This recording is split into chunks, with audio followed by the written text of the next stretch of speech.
25 de julio de 2024, aproximadamente a las 3 de la tarde.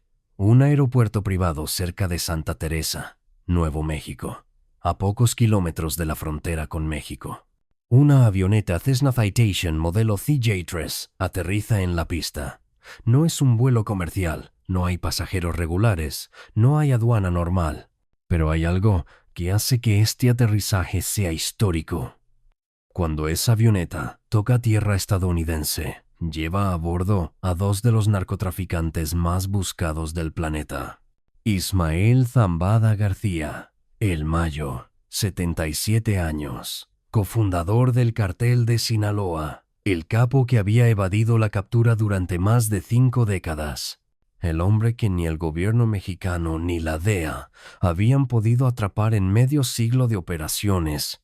Y Joaquín Guzmán López, 39 años, hijo de Joaquín El Chapo Guzmán, heredero de uno de los apellidos más infames del narcotráfico mundial, líder de la facción conocida como Los Chapitos. Los dos bajan de la avioneta. Los dos son arrestados inmediatamente por agentes federales estadounidenses que ya los estaban esperando. La noticia explota globalmente en cuestión de horas. Medios de todo el mundo reportan lo impensable. El Mayo Zambada, el fantasma del narcotráfico mexicano, el hombre que nunca fue capturado, que nunca pisó una cárcel, que operó durante décadas sin que nadie pudiera tocarlo, finalmente estaba bajo custodia. Pero la pregunta que todos se hacen es la misma. ¿Cómo carajos pasó esto? ¿Cómo terminaron los dos en la misma avioneta rumbo a territorio estadounidense? ¿Fue operativo de la DEA? ¿Traición?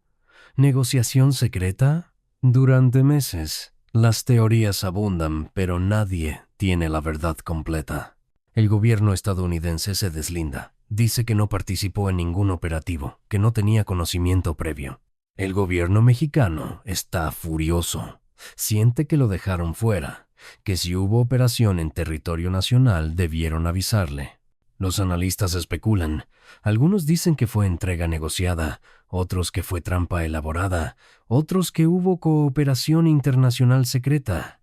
Y entonces, 1 año y 4 meses después, el 1 de diciembre de 2025, en una sala de audiencias de la Corte Federal de Chicago, Joaquín Guzmán López se pone de pie frente a la jueza Sharon Johnson Coleman y hace algo que cambia todo. Se declara culpable, no solo de narcotráfico, no solo de dirigir empresa criminal, sino que admite por primera vez públicamente lo que realmente pasó ese 25 de julio de 2024. Y lo que sale de su boca, lo que queda documentado en los archivos judiciales, es una historia que parece sacada de una película de Hollywood, pero que es absolutamente real. Joaquín Guzmán López confiesa que secuestró a Ismael El Mayo Zambada, que orquestó una emboscada elaborada, que lo citó con engaños a una reunión falsa, que lo hizo esperar en una sala oscura, que ordenó a 6 hombres armados entrar por un ventanal y someterlo, que lo esposaron, le pusieron una bolsa en la cabeza, lo sacaron por la ventana, lo metieron en una camioneta, lo llevaron a un aeródromo, lo subieron a la fuerza a una avioneta, le ataron las piernas al asiento y lo transportó sedado a territorio estadounidense para entregarlo a las autoridades. Todo esto, según su propia confesión, con la esperanza de obtener clemencia del gobierno de Estados Unidos, no solo para él, sino también para su hermano Ovidio. Es traición de película. Es operación digna de thriller de espionaje. Es la jugada más audaz y más estúpida que los Chapitos pudieron haber hecho. Y en las próximas casi 2 horas, vamos a desmenuzar cada detalle de ese secuestro, desde cómo se planeó hasta cómo se ejecutó, desde las consecuencias inmediatas hasta el impacto que todavía está teniendo en México hoy, 1 año y medio después. Vamos a analizar porque esto no fue victoria estratégica, sino el error que destruyó para siempre al cartel de Sinaloa como lo conocíamos. Bienvenidos a Crímenes de Poder MX.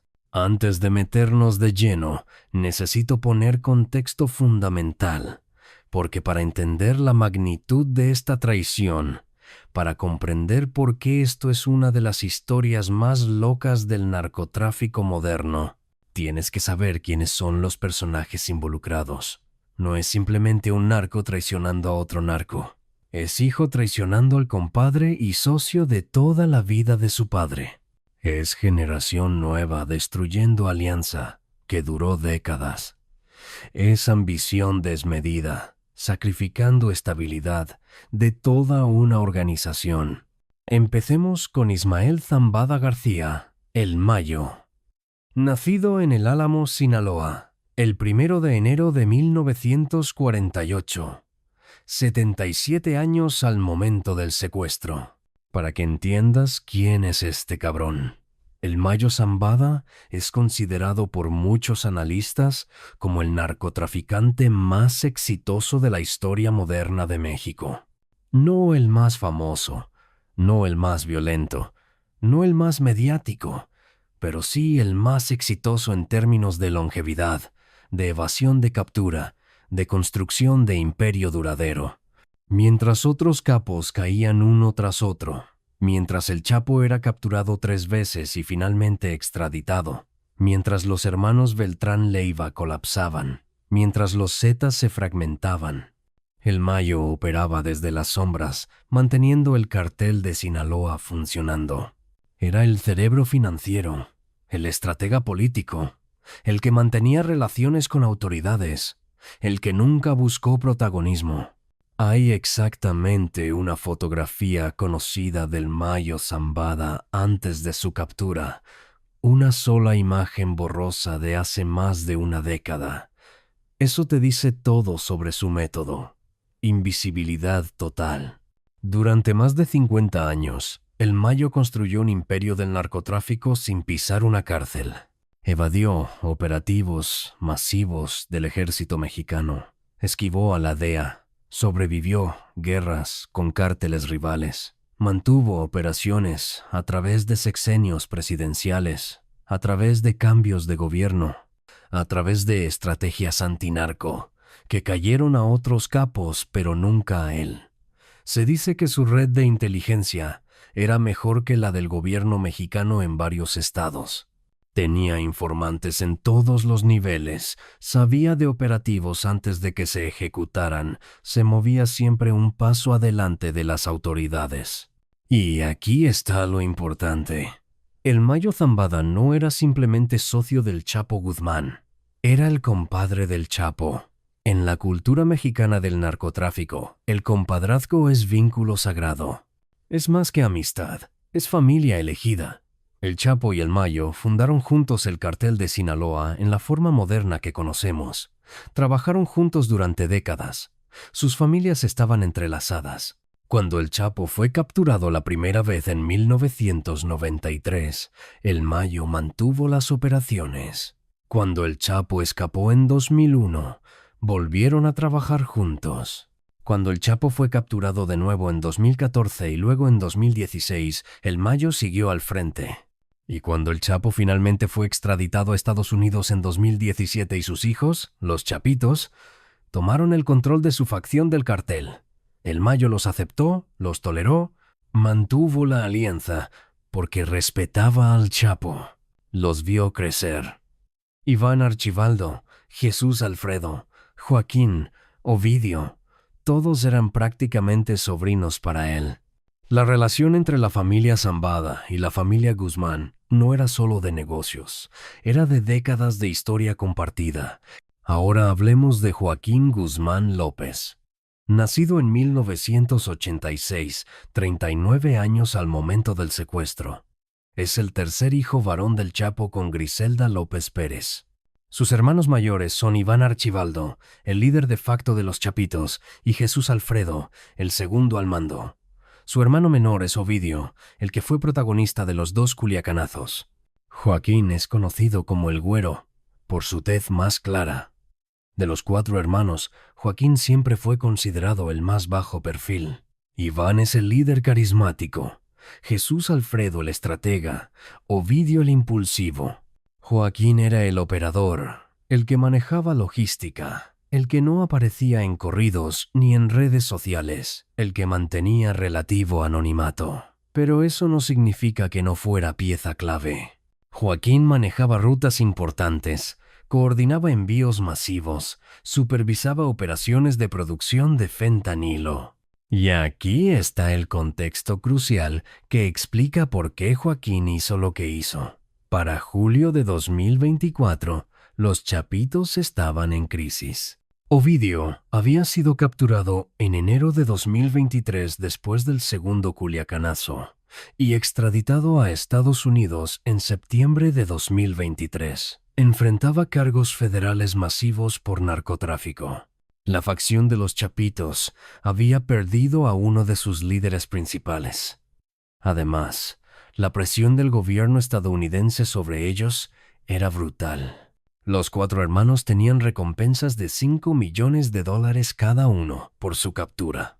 La DEA los había identificado como responsables principales del tráfico de fentanilo que estaba matando a decenas de miles de estadounidenses anualmente. Entonces Joaquín, según lo que luego confesaría en corte, empezó a pensar estratégicamente. ¿Cómo podemos obtener ventaja con el gobierno estadounidense?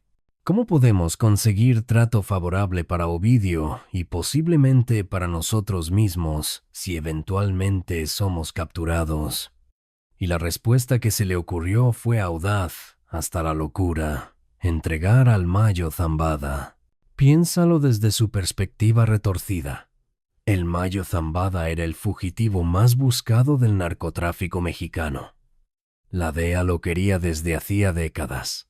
Había recompensa de $15 millones por información que llevara a su captura, una de las recompensas más altas en la historia de la lucha contra el narcotráfico. Si Joaquín pudiera de alguna forma entregar al Mayo a las autoridades estadounidenses, eso sería moneda de cambio masiva. Podría negociar reducción de sentencias, protección para familia, tal vez hasta inmunidad parcial. Pero había un problema gigantesco con ese plan. El Mayo Zambada no era idiota. No iba a caminar voluntariamente hacia una trampa. No iba a aceptar reunión sospechosa.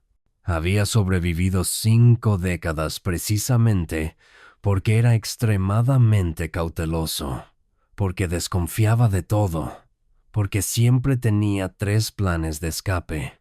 Entonces Joaquín necesitaba algo que el Mayo nunca esperaría. Necesitaba que la traición viniera de alguien en quien el Mayo confiara completamente. Necesitaba explotar exactamente esa relación familiar, ese compadrazgo sagrado, esa alianza de décadas. Y ahí es donde el plan se vuelve verdaderamente perverso.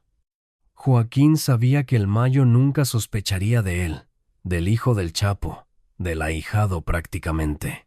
Sabía que si lo llamaba diciendo que necesitaba ayuda para resolver una disputa, el Mayo escucharía.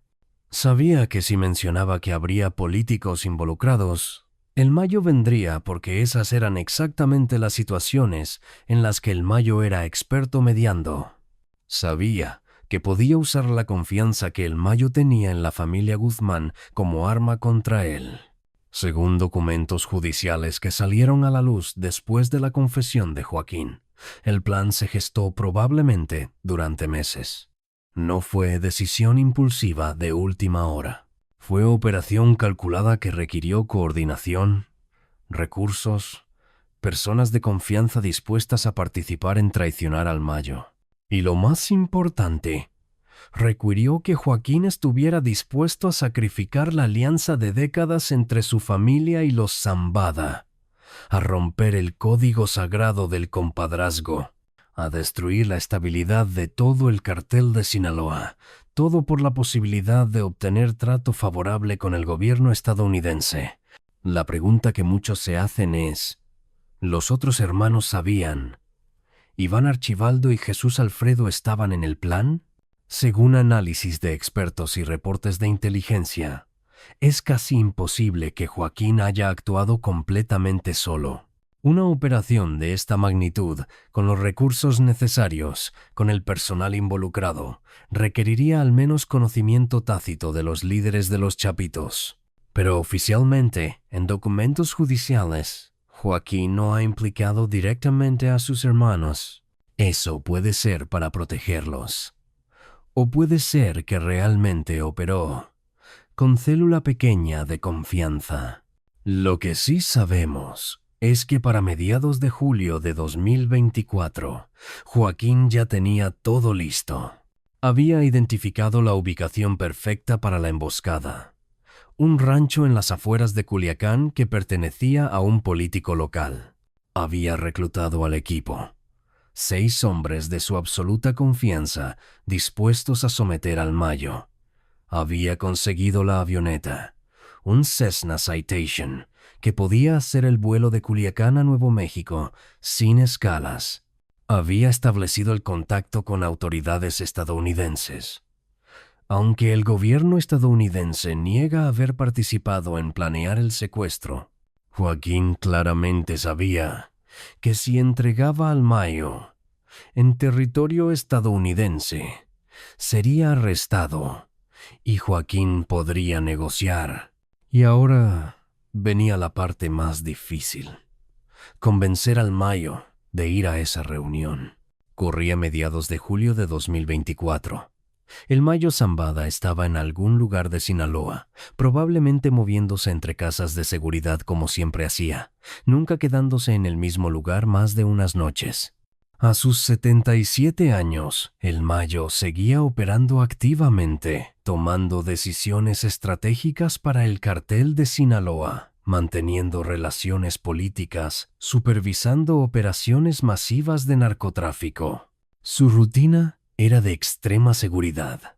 Siempre viajaba con guardaespaldas, siempre tenía rutas de escape preparadas, siempre verificaba ubicaciones antes de llegar. Entonces suena su teléfono. Es Joaquín Guzmán López, el hijo del Chapo, su ahijado prácticamente. Joaquín le dice que necesita su ayuda. Hay una situación delicada que necesita la experiencia y las conexiones del Mayo. Hay disputa con un político local, Héctor Melesio Cuen Ojeda, que había sido rector de la Universidad Autónoma de Sinaloa y era diputado local. El político aparentemente estaba causando problemas, haciendo ruido donde no debía, y necesitaban resolver la situación diplomáticamente antes de que escalara. Joaquín le dice al Mayo que ha organizado una reunión. Van a estar él, el político Cuen, y tal vez algunos otros funcionarios locales. Es reunión informal, fuera de Culiacán, para mantener discreción, en un rancho que es neutral. El objetivo es hablar, llegar a acuerdos, asegurar que el político entienda cómo funcionan las cosas en Sinaloa sin necesidad de violencia. Y Joaquín necesita que el Mayo esté ahí, porque su presencia, su autoridad, su experiencia de décadas negociando con políticos sería clave para que la reunión sea exitosa. Para el Mayo, esto tiene perfecto sentido. Es exactamente el tipo de situación en la que él era experto. Durante décadas había manejado relaciones con políticos locales, había negociado acuerdos, había resuelto disputas que podrían haberse convertido en violencia innecesaria. Y era Joaquín quien lo estaba llamando el hijo del Chapo, familia. No había razón para sospechar. Los Guzmán y los Zambada habían trabajado juntos por generaciones. La traición entre familias aliadas, así simplemente, no pasaba en ese nivel. Entonces el Mayo acepta. Según su propio relato que daría semanas después en carta pública, él pensó que iba a reunión legítima para resolver problema político. No llevó su seguridad completa, solo un par de personas de confianza. No tomó precauciones extraordinarias porque no sentía que fuera situación de alto riesgo. Era reunión con el hijo de su compadre para mediar con un político local. Rutina casi. Se fija la fecha, 25 de julio de 2024. La ubicación: un rancho en Huertos del Pedregal, en las afueras de Culiacán. El Mayo llega alrededor de las 11 de la mañana. El rancho está relativamente aislado, rodeado de terreno agrícola. Cuando el Mayo baja de su vehículo, lo primero que nota son hombres armados en el perímetro. Pero no le alarma. Están usando uniformes verdes tipo militar, y él asume que son gente de los Chapitos. En ese nivel del narcotráfico, es completamente normal que haya seguridad pesada en cualquier reunión. De hecho, sería sospechoso si no hubiera. Joaquín sale a recibirlo. Lo saluda con respeto, con familiaridad. Le dice que el político Cuen todavía no llega, pero que están esperándolo. Mientras tanto, ¿por qué no pasan adentro? Se ponen cómodos, tal vez toman algo. El Mayo acepta. Lo llevan a una sala dentro del rancho. Y aquí, según su propio testimonio posterior, el Mayo nota algo raro. La sala está inusualmente oscura. Las cortinas están cerradas. Hay poca luz. Pero antes de que pueda procesar completamente que algo está mal, pasa lo impensable. Un gran ventanal de la sala se abre violentamente.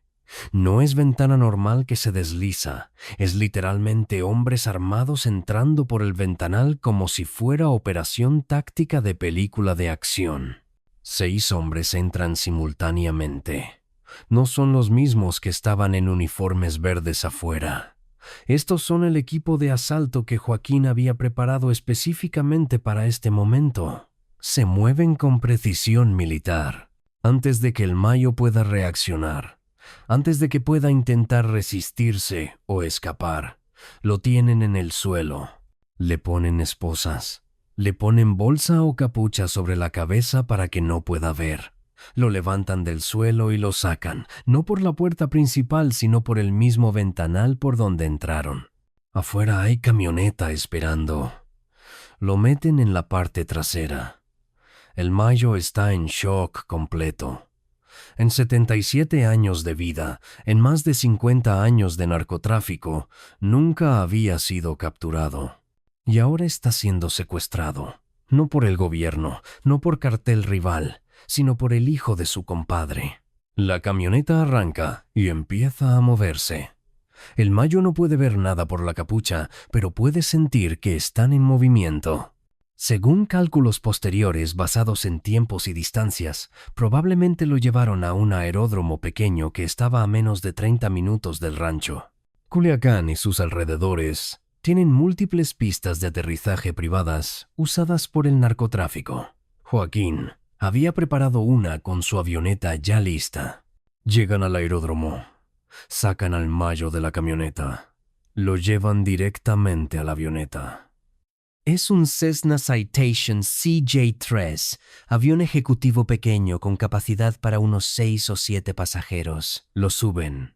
Y aquí viene detalle que el Mayo describiría después y que Joaquín confirmaría en su confesión. Le atan las piernas al asiento.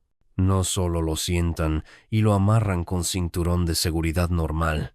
Literalmente, le atan las piernas a la estructura del asiento para que no pueda moverse, no pueda intentar levantarse, no pueda hacer absolutamente nada durante el vuelo. Según testimonio del abogado del Mayo que habló con él después, en la avioneta solo iban 4 personas. El piloto, Joaquín Guzmán López, el Mayo Zambada y posiblemente un cuarto individuo que no ha sido identificado públicamente. Nadie más. El equipo de 6 hombres que lo secuestraron se quedaron en tierra. Era operación precisa. Capturar, transportar, entregar. Y ahora viene el detalle que suena a película, pero que está documentado en la confesión de Joaquín. Durante el vuelo, tanto Joaquín como el Mayo tomaron bebidas con sedantes. ¿Por qué carajos harían eso? Porque Joaquín sabía que cuando aterrizaran en territorio estadounidense, ambos serían arrestados. El plan nunca fue que Joaquín entregara al Mayo y se escapara de vuelta a México. El plan era que ambos fueran arrestados, pero Joaquín inmediatamente cooperaría y usaría la entrega del Mayo como moneda de cambio para negociar trato favorable. Entonces Joaquín se sedó levemente para que cuando llegaran, cuando los agentes federales abordaran la avioneta, todo pareciera más coordinado. Más como si ambos hubieran llegado a un acuerdo para entregarse en lugar de que, obviamente, uno estuviera secuestrando al otro. Y le dio sedante al Mayo probablemente para mantenerlo más manejable, para que no pudiera intentar nada desesperado durante el vuelo o al aterrizar. La avioneta despega de Culiacán aproximadamente al mediodía. El vuelo a Nuevo México toma alrededor de 2 a 3 horas dependiendo de vientos y ruta exacta. Durante todo ese tiempo, el Mayo está atado a su asiento, sedado, procesando la traición masiva de la que acaba de ser víctima. Décadas de alianza, de compadrazgo, de confianza destruidas en una mañana. La avioneta cruza la frontera, entra a espacio aéreo estadounidense. Y aquí está una de las grandes preguntas que hasta hoy no tiene respuesta completamente clara. ¿Las autoridades estadounidenses sabían que venía? El gobierno de Estados Unidos ha negado categóricamente que participó en planear el secuestro o que tenía conocimiento previo. Joaquín, en su confesión, dice explícitamente que el gobierno estadounidense no solicitó, no indujo, no sancionó, no aprobó y no toleró el secuestro. Pero analistas y expertos en narcotráfico tienen muchas dudas sobre esa versión oficial. Una avioneta privada cruzando la frontera desde México con 2 de los narcotraficantes más buscados del mundo, aterrizando en aeropuerto específico donde agentes federales casualmente están esperando para arrestarlos inmediatamente. ¿Todo es coincidencia? Joaquín simplemente voló esperando que cuando aterrizara hubiera agentes ahí. La teoría más aceptada entre analistas es que Joaquín o alguien en su equipo tuvo comunicación previa con autoridades estadounidenses, tal vez no a nivel oficial formal, tal vez a través de intermediarios, pero algún tipo de señal de que venía entrega importante y que Joaquín esperaba cooperación a cambio, porque de otra forma, el riesgo era enorme. ¿Qué pasaba si aterrizaban y no había nadie esperándolos? ¿Qué pasaba si las autoridades decidían tratarlos a ambos como fugitivos sin ofrecer ningún trato?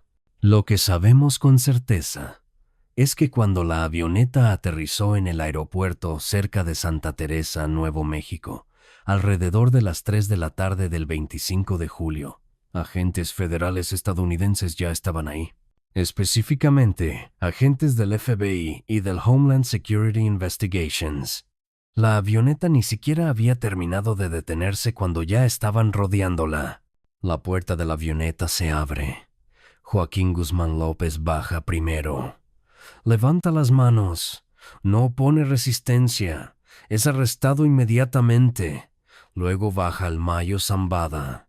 Según reportes, estaba desorientado, confundido, todavía bajo efectos del sedante. También es arrestado sin incidente. Y en ese momento, en esa pista de aterrizaje en Nuevo México, se completa uno de los secuestros más audaces en la historia del narcotráfico moderno. A las pocas horas, la noticia está en todos los medios del mundo. CNN, BBC, The New York Times, todos reportan lo mismo. Ismael El Mayo Zambada, el narcotraficante más escurridizo de México, finalmente ha sido capturado. Junto con él, Joaquín Guzmán López, hijo del Chapo, pero nadie sabe todavía cómo pasó realmente. Las autoridades estadounidenses están siendo extremadamente cuidadosas con la información que dan. Dicen que los arrestos fueron resultado de investigación de largo plazo, pero no dan detalles de operativo específico. El gobierno mexicano está furioso. El presidente Andrés Manuel López Obrador da conferencia de prensa donde básicamente dice que México no tuvo conocimiento previo de lo que pasó, que si hubo operación en territorio nacional, las autoridades estadounidenses debieron coordinarlo con México, que esto es falta de respeto a la soberanía nacional.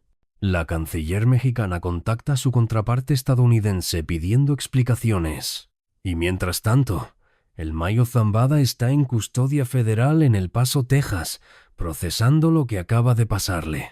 En los días siguientes, el Mayo habla con su abogado, Frank Pérez. Le cuenta todo. Le describe cómo fue citado a la reunión con engaños, cómo lo emboscaron, cómo lo secuestraron, cómo lo subieron a la avioneta contra su voluntad. El abogado Pérez decide hacer esto público. El 29 de julio, 4 días después del arresto, el abogado Pérez da entrevista a CNN y suelta bomba. Ismael El Mayo Zambada no se entregó voluntariamente, fue secuestrado. Joaquín Guzmán López lo emboscó, lo tiró al suelo, lo esposó junto con 6 hombres armados con uniformes militares, le puso bolsa en la cabeza, lo llevó por la fuerza a una avioneta, le ató las piernas al asiento y lo transportó sedado a Estados Unidos contra su voluntad. La historia vuelve a explotar en medios. Ahora es todavía más dramática. No fue entrega negociada, no fue operativo del gobierno, fue traición familiar brutal. Hijo del Chapo, traicionó al compadre de su padre. Y lo más cabrón es que lo hizo específicamente para ganar favor con el gobierno estadounidense. Pero aquí viene el giro que nadie esperaba.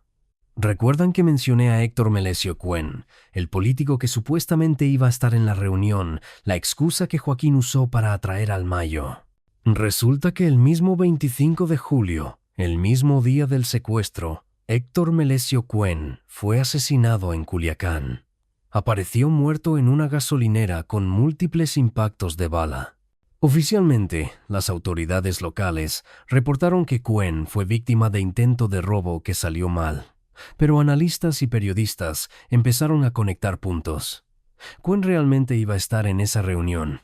Llegó al rancho y vio lo que pasó con el Mayo. Lo mataron para que no fuera testigo. O nunca estuvo involucrado y su asesinato el mismo día es coincidencia macabra. El Mayo, en carta pública que publicó en agosto de 2024, dice que Cuen sí iba a estar en la reunión, que esa era parte del pretexto que Joaquín usó. Y el hecho de que Cuen apareciera muerto ese mismo día sugiere que o presenció algo que no debía, o sabía algo que lo convertía en riesgo, o fue eliminado para limpiar cabos sueltos. Nunca sabremos con certeza qué pasó con Cuen porque la investigación en México fue básicamente archivada como asalto fallido. Pero el timing es demasiado conveniente para ser coincidencia. El día que secuestran al Mayo, el político que supuestamente iba a estar en esa reunión aparece ejecutado. Eso tiene todas las características de limpieza de testigos. En los meses siguientes, tanto el Mayo como Joaquín son procesados en el sistema judicial estadounidense. Al Mayo lo llevan a Nueva York, donde enfrenta múltiples cargos federales por narcotráfico que se remontan a décadas. A Joaquín lo procesan en Chicago, donde su hermano Ovidio ya estaba siendo juzgado. Y durante meses, Joaquín mantiene silencio sobre exactamente qué pasó. Se declara inicialmente no culpable en septiembre de 2024. Su estrategia legal parece ser negar todo. Pero entre bambalinas, sus abogados están negociando con fiscales federales, porque Joaquín sabe que tiene información valiosa. Tiene conocimiento de operaciones de los Chapitos, de rutas de narcotráfico, de conexiones políticas, de todo lo que el gobierno estadounidense querría saber. Y finalmente, el 1 de diciembre de 2025, 1 año y 4 meses después del secuestro, Joaquín toma la decisión. Va a cambiar su declaración de no culpable a culpable. Pero más importante, va a confesar todo sobre el secuestro del Mayo. La audiencia en la Corte Federal de Chicago es relativamente rutinaria desde afuera. Joaquín comparece ante la jueza Sharon Johnson Coleman. Formalmente cambia su declaración a culpable en 2 cargos. conspiración para distribuir drogas y dirigir empresa criminal continuada. Cada cargo lleva sentencia mínima de 10 años, máxima de cadena perpetua. Pero como parte del acuerdo de culpabilidad, los fiscales dicen que recomendarán sentencia inferior a cadena perpetua a cambio de su cooperación continua. Y ahí, en documentos judiciales que se hacen públicos después de la audiencia, está todo. La confesión completa de Joaquín sobre cómo secuestró al Mayo Zambada. No usa el nombre del Mayo directamente en los documentos, lo llama individuo A. Pero es obvio de quién está hablando porque los detalles coinciden exactamente con lo que el Mayo había descrito meses antes. El documento dice textualmente que Guzmán López coordinó y cometió el secuestro del individuo A, entre otras razones, con la esperanza de obtener créditos por cooperación del gobierno de Estados Unidos para él y para su hermano Ovidio, que citó al individuo a una reunión en Sinaloa con el pretexto de resolver una disputa, que cuando el individuo A llegó, múltiples hombres, armados a las órdenes de Guzmán López, entraron por un gran ventanal a la habitación donde habían llevado a la víctima, que lo esposaron, le taparon la cabeza y lo sacaron por la ventana, que lo metieron en la parte trasera de una camioneta y lo llevaron a una pista de aterrizaje, que lo subieron a un avión por la fuerza, con las piernas atadas al asiento, y lo transportaron a Estados Unidos contra su voluntad. El documento también aclara, y esto es importante, que el gobierno de Estados Unidos no solicitó, no indujo, no sancionó, no aprobó y no toleró el secuestro, y que Guzmán López reconoce que ni él ni su hermano recibirán créditos por cooperación específicamente por el acto del secuestro. Es decir, el gobierno estadounidense está diciendo, sí, vamos a darle trato favorable a Joaquín por cooperar con nosotros en otros temas, pero no le estamos dando crédito por haber secuestrado al Mayo porque nosotros no pedimos que hiciera eso. Es lenguaje legal cuidadoso. El gobierno estadounidense se está deslindando completamente de haber participado en planear o solicitar el secuestro, pero al mismo tiempo está aceptando beneficiarse de las consecuencias del secuestro al tener ahora al Mayo bajo custodia y a Joaquín cooperando. La confesión de Joaquín confirma todo lo que el Mayo había dicho, valida su versión de los eventos y, más importante, pone en el registro judicial oficial que esto fue traición elaborada, no entrega negociada, no operativo gubernamental, sino hijo del Chapo secuestrando al compadre de su padre. Ahora necesitamos hablar de las consecuencias. Porque el secuestro del Mayo Zambada no fue simplemente evento aislado que terminó cuando la avioneta aterrizó en Nuevo México. Fue el evento que desencadenó la crisis más brutal en la historia del cartel de Sinaloa. Fue el error estratégico que destruyó la organización criminal más poderosa de México desde adentro. Para entender por qué, tienes que entender cómo funcionaba el cartel de Sinaloa antes del secuestro. No era organización monolítica, con un solo líder dando órdenes. Era federación de grupos semi-independientes unidos bajo marca común y bajo liderazgo compartido del Chapo y el Mayo. Cuando el Chapo fue extraditado, sus hijos tomaron control de su facción, pero el Mayo seguía siendo la otra mitad del cartel. Y la clave, lo que mantenía todo funcionando, era que las dos facciones se respetaban mutuamente, coordinaban operaciones, no se peleaban por territorio. Entonces, cuando Joaquín secuestró al Mayo, no solo traicionó a un individuo, traicionó toda la estructura de poder del cartel. Rompió el pacto fundamental entre las dos facciones. Y el hijo del Mayo, Ismael Zambada Siqueiros, alias el Mayito Flaco, inmediatamente entendió lo que había pasado. Los chapitos habían declarado guerra. Durante semanas después del secuestro, hubo tregua tensa. Nadie sabía exactamente cómo reaccionar. El Mayito Flaco estaba evaluando opciones. Los otros líderes de la facción Mayo, gente como los hermanos Cabrera Saravia, que operaban en sociedad con los Zambada, estaban esperando señales. E Iván Archibaldo y Jesús Alfredo Guzmán Salazar, los dos hermanos de Joaquín, que seguían libres en México, probablemente estaban preparándose para lo peor.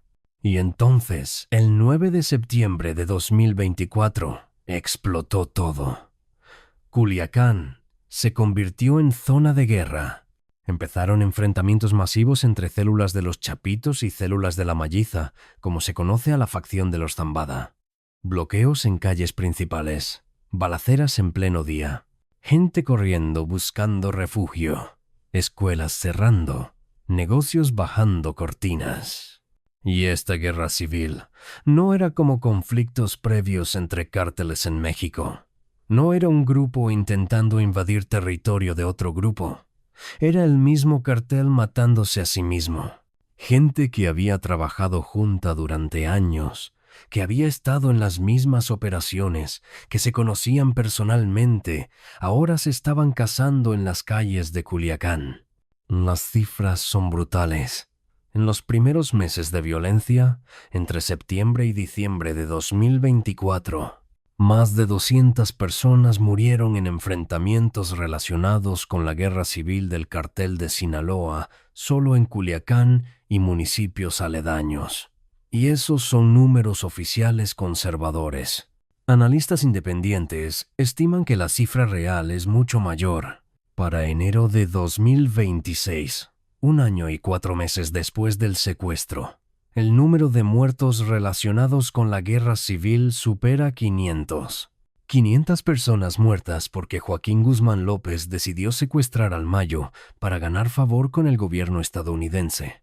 500 sicarios, operadores, personas involucradas en el narcotráfico, pero también civiles atrapados en fuego cruzado, también familias de personas en ambas facciones, también gente que simplemente estaba en lugar equivocado, en momento equivocado. Culiacán, que siempre había tenido violencia del narcotráfico, pero de manera relativamente controlada, se convirtió en ciudad sitiada. El gobierno de Sinaloa tuvo que desplegar Guardia Nacional masivamente. Hubo toques de queda informales, donde la gente simplemente no salía de noche.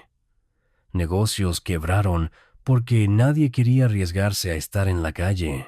El turismo, que era parte importante de la economía de Mazatlán y zonas costeras de Sinaloa, colapsó. Y no era solo Culiacán. La guerra se extendió a otros municipios de Sinaloa donde ambas facciones tenían presencia.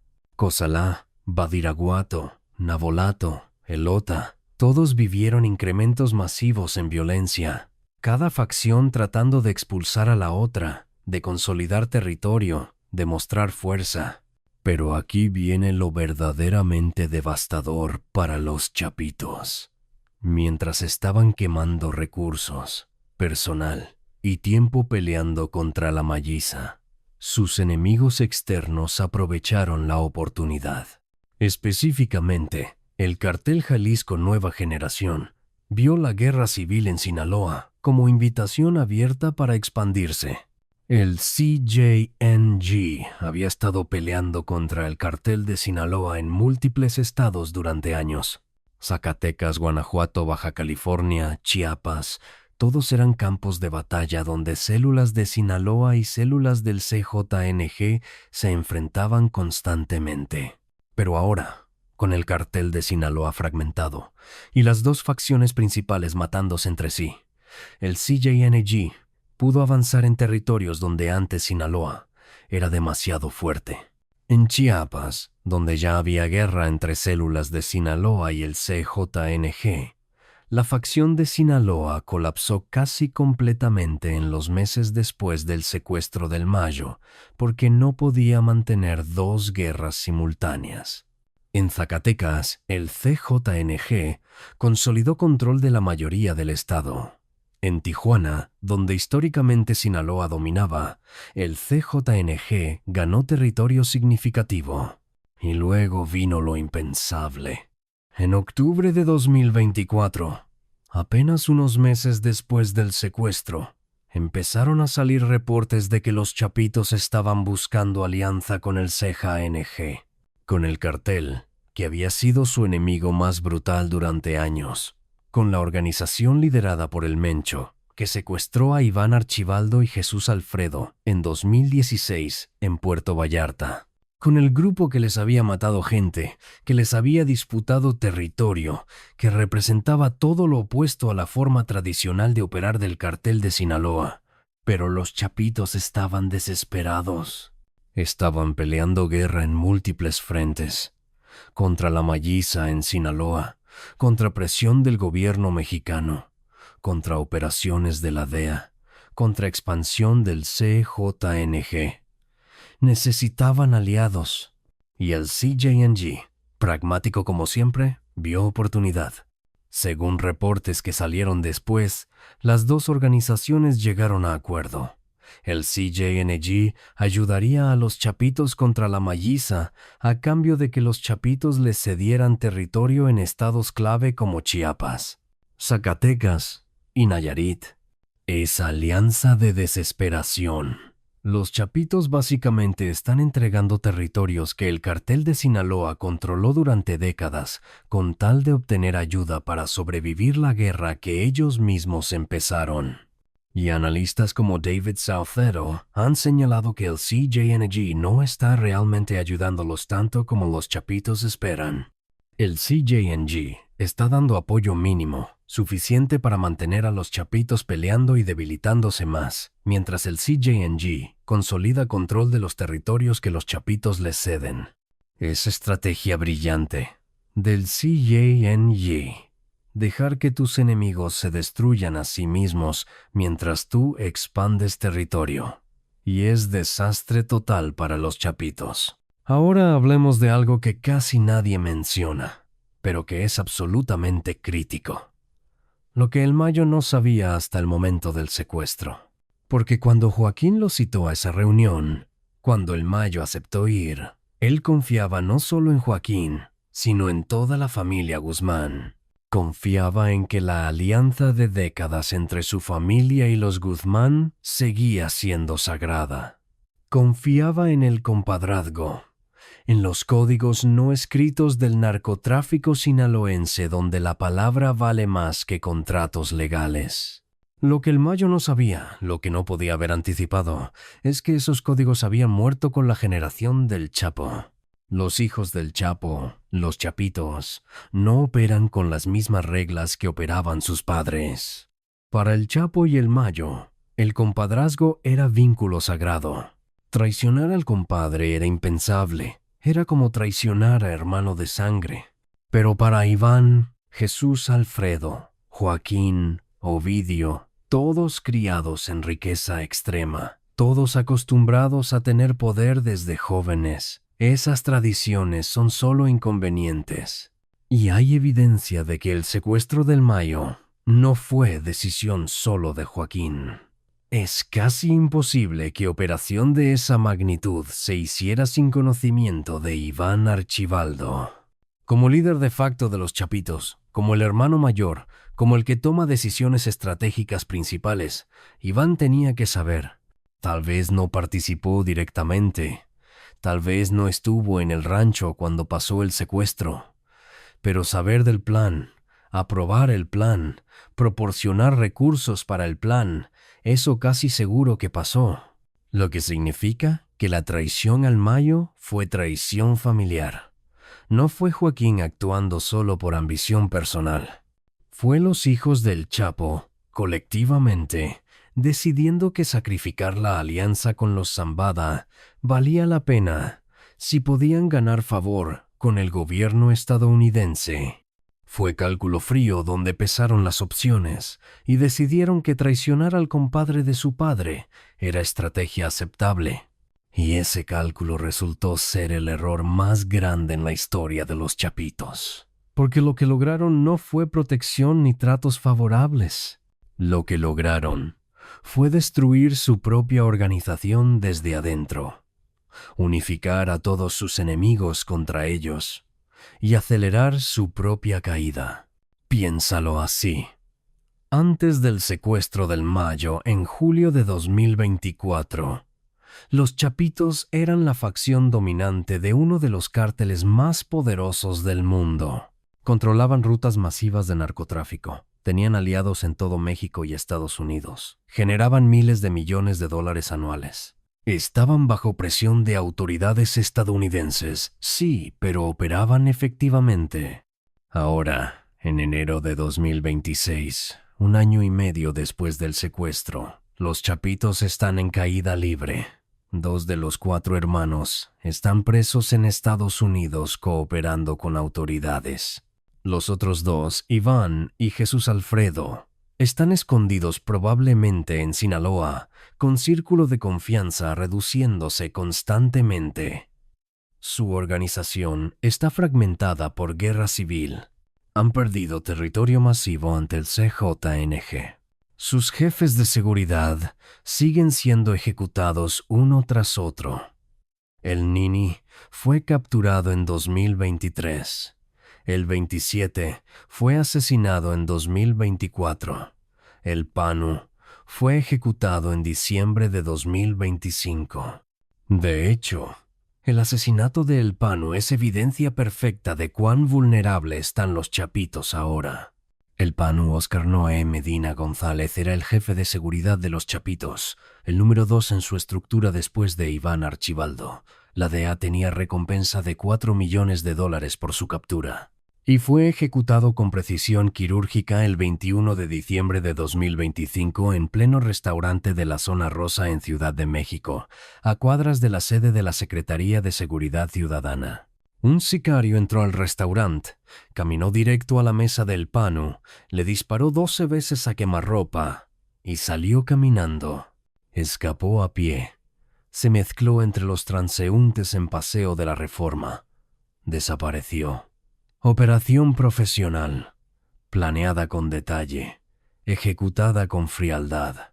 Según el analista David Saucedo, autoridades estadounidenses creen que fue comando enviado por el Mayito Flaco, el hijo del Mayo que ahora lidera la Mayiza.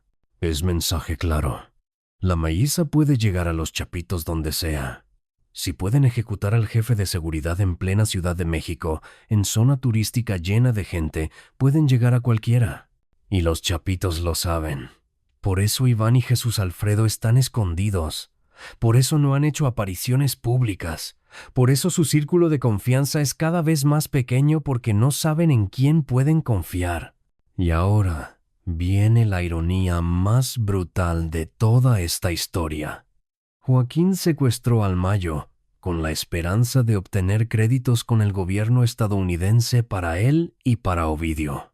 Y sí, técnicamente va a obtener sentencia reducida. En vez de cadena perpetua obligatoria que llevan sus cargos, probablemente recibirá 10 a 20 años por cooperar. Ovidio, que se declaró culpable en julio de 2025, probablemente recibirá similar. Pero mira lo que sacrificaron por eso. Destruyeron el cartel de Sinaloa. Mataron a 500 personas en guerra civil que ellos empezaron. Perdieron territorios que su padre y el Mayo construyeron durante décadas.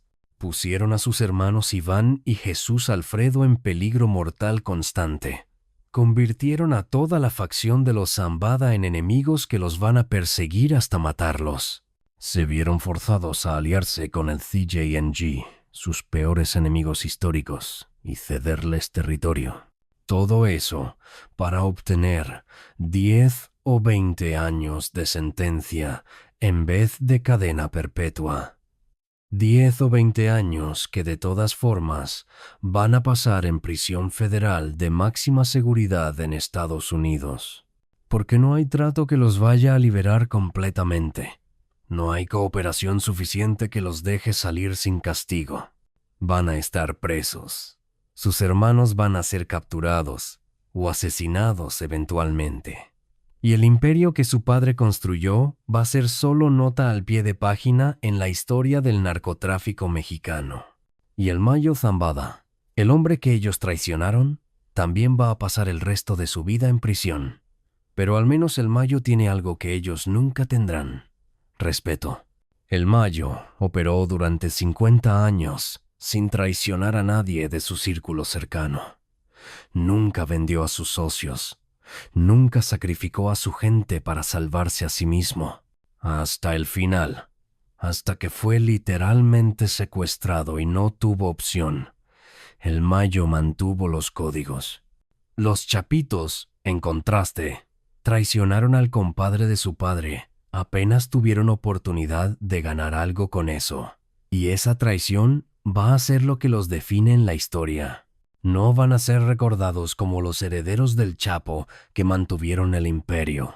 Van a ser recordados como los que destruyeron el cartel de Sinaloa por ambición y estupidez. Déjame darte perspectiva final con predicción basada en tendencias actuales. Analistas de seguridad en México y Estados Unidos, gente como David Saucedo, Eduardo Guerrero, Falco Ernst, The Crisis Group, todos están llegando a conclusión similar. Iván Archibaldo Guzmán Salazar va a ser capturado antes de que termine 2026. No es especulación sin base, es análisis de patrón.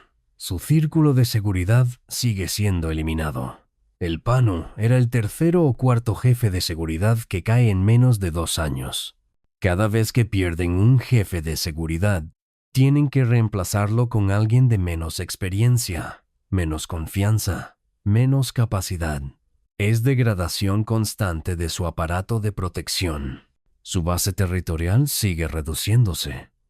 Sinaloa mismo está dividido entre células que todavía responden a los Chapitos y células que han cambiado bando o se han independizado. Cada mes que pasa, controlan menos.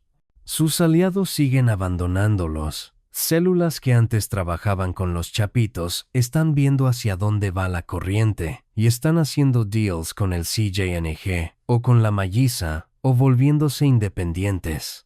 Y sus hermanos están cooperando con autoridades estadounidenses. Joaquín está cantando todo en Chicago. Ovidio está haciendo lo mismo en su caso.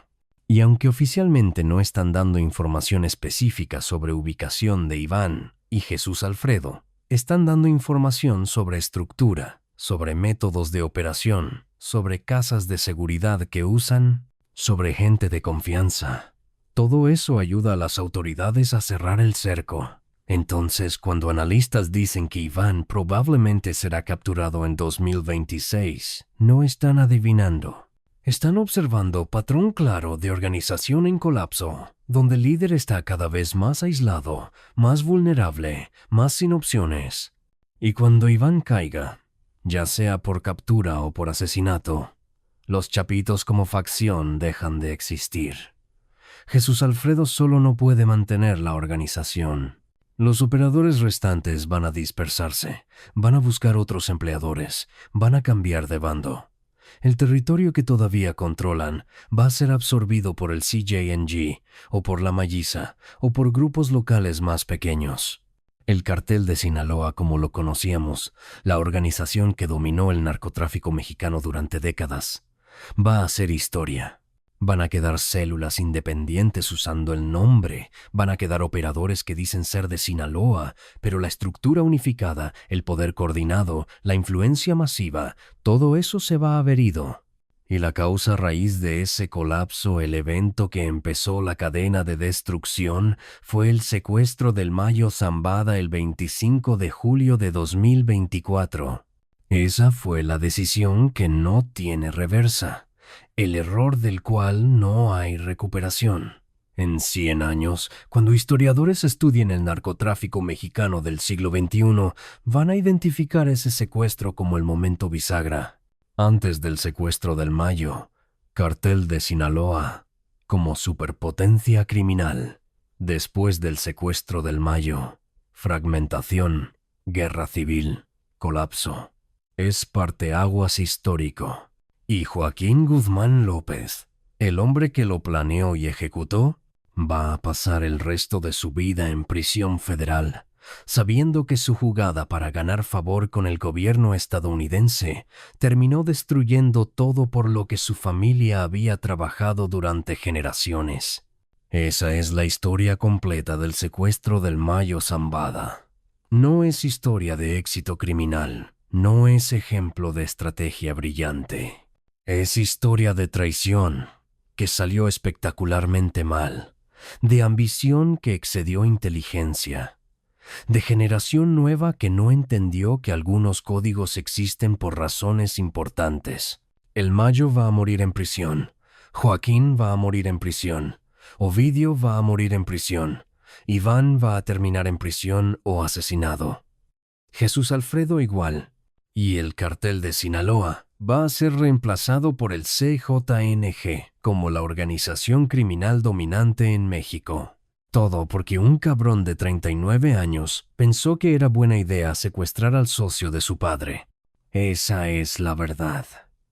Incómoda, brutal, pero basada en hechos documentados en cortes federales estadounidenses, en testimonios bajo juramento, en confesiones oficiales.